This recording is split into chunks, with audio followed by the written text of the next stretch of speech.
suis bénéficiaire, oui, suite à cette cérémonie de remise d'attestation et de dons également. Je viens de recevoir un congélateur, des glacières, une table et des chaises, etc.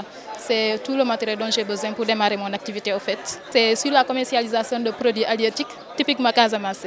C'est un sentiment de fierté que j'ai, de joie vraiment, parce que c'est pas évident. Hein. Étant un migrant de retour, donc j'ai été contacté par le centre allemand, sénégalo-allemand, qui nous ont fermé entre-temps, donc pour nous remettre ce matériel, pour nous aider dans ce qu'on fait. J'ai reçu du matériel avicole principalement, j'ai reçu de l'aliment pour poulet.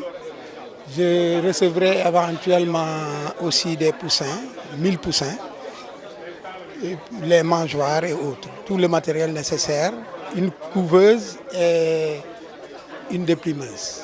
Et puis surtout pour montrer aux autres qu'il est possible de rester ici et de réussir.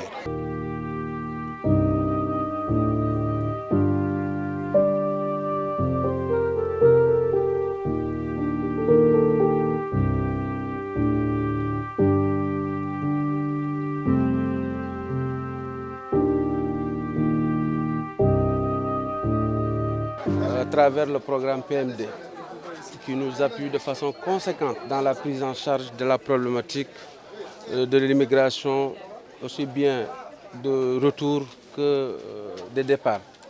Aujourd'hui, nous venons de finir une cérémonie de remise de matériel d'une valeur de 145 millions destinée à 45 récipiendaires bénéficiaires.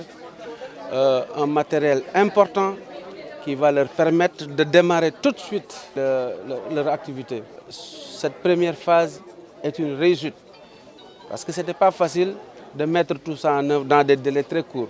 Et c'est l'occasion de féliciter les agents de l'ANPEJ et de la GIZ qui ont travaillé ensemble pour la concrétisation de ce programme dans des courts délais. Il y a eu accueil, formation, et il y a un auditeur qui va les suivre pendant 1 an pour non seulement suivre l'activité, mais aussi aider à renforcer les capacités de management, d'exploitation des personnes qui ont été choisies ici.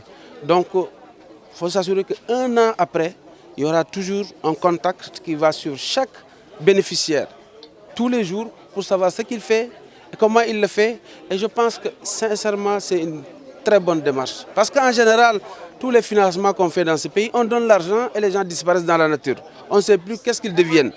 Et ça, je pense que ce n'est pas une bonne démarche. La bonne démarche, ce n'est pas de financer énormément de personnes, c'est de choisir un nombre, les encadrer de bout en bout, les financer, mais les encadrer de bout en bout pour pouvoir quantifier ceux qui ont réussi le programme, ceux qui n'ont pas réussi, pourquoi les gens n'ont pas réussi, et pour éventuellement, dans le futur, réussir à corriger les impairs et faire une autre bonne mission.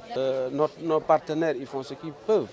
Mais nous aussi, c'est pour ça d'ailleurs, vous me tendez la perche pour lancer un appel solennel au chef de l'État pour qu'il renforce l'ANPEJ. Parce que nous avons un dispositif national très opérant.